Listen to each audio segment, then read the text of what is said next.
चर्चेत राहायला आवडतं आणि चर्चेत राहायचं असेल तर शरद पवारांचं नाव घ्यावं लागतं.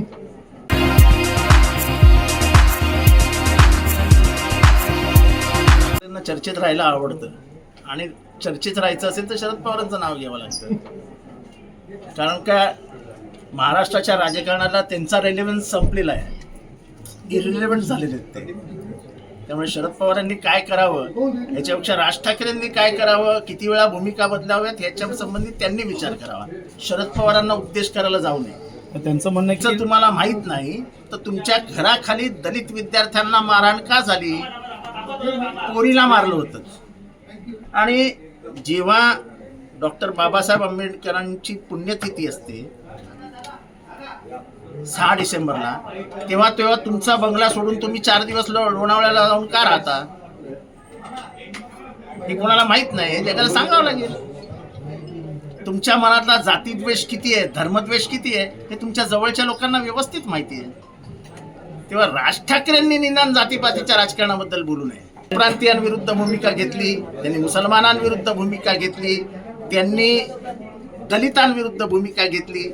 अशा माणसांनी जातीपातीबद्दल बोलावं आणि ते पण शरद पवारांबद्दल. हास्यास्पद आहे, पण त्यांना हास्य विनोद करण्याची सवय आहे.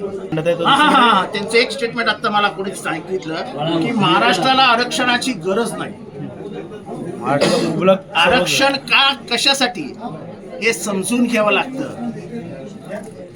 एसी वातावरणात, एसीच्या घरात जन्माला आलेल्यांना आरक्षणाचं महत्व काय समजणार. अशिक्षित घरी जन्माला आलेल्यांना आरक्षणाचं महत्व काय समजणार. आरक्षणाचं महत्व समजून घेण्यासाठी त्या परिस्थितीतनं जावं लागतं. त्या परिस्थितीने पूर्वज गेले आहेत याचा अनुभव असावा लागतो.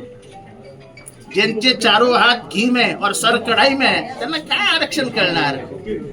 आरक्षण करण्यासाठी महाराष्ट्राचा सामाजिक सामंजस्य, समाज कसा आहे, महाराष्ट्राची सामाजिक परिस्थिती कशी आहे ही समजून घ्यावी लागते. आणि म्हणून तर आम्ही म्हणतो एकदा होऊन जाऊ ना, जातीनुसार गणसंख्या होऊन जाऊन द्या, म्हणजे बहुजन समाज किती आहे हे महाराष्ट्राला कळेल आणि बहुजनांची आजची आर्थिक परिस्थिती कशी आहे हेही कळेल. आणि म्हणून तर आम्ही म्हणतो की आर्थिक दृष्ट्या दुर्बल असलेल्या मराठ्यांना आरक्षण मिळालंच पाहिजे, ही आमची भूमिका आहे. त्यांनी कुठल्या समाजाशी समाजाबद्दल काम केलंय हे मी आता या क्षणाला सांगण्याची गरज नाही. त्या समाजाला व्यवस्थित माहिती आहे की शरद पवारांनी आपल्यासाठी काय केलंय. मग ते धनगर असो, ते आदिवासी असो, ते शेड्यूल कास्ट असो. जेव्हा भारतात कोणाची मंडळ आयोग आणण्याची हिंमत नव्हती, ओबीसीला आरक्षण देण्याची हिंमत नव्हती, त्या काळात ओबीसीला आरक्षण देण्याचं काम माननीय शरदचंद्र पवारांनी केलं. आणि आजही जेव्हा सत्ता जाईल तुमची असं सांगून सुद्धा डॉक्टर बाबासाहेब आंबेडकरांचं नाव मराठा विद्यापीठाला दिलं, महिला आरक्षण आणलं, ओबीसीचं आरक्षण आणलं. त्यांनी कृपया कोणी आम्हाला साहेब जातीपातीचं राजकारण करतात वगैरे सांगू नये. आपल्या घरातल्या गप्पा गोष्टींमध्ये कार्यकर्त्यांना खुश करण्यासाठी बोलावं.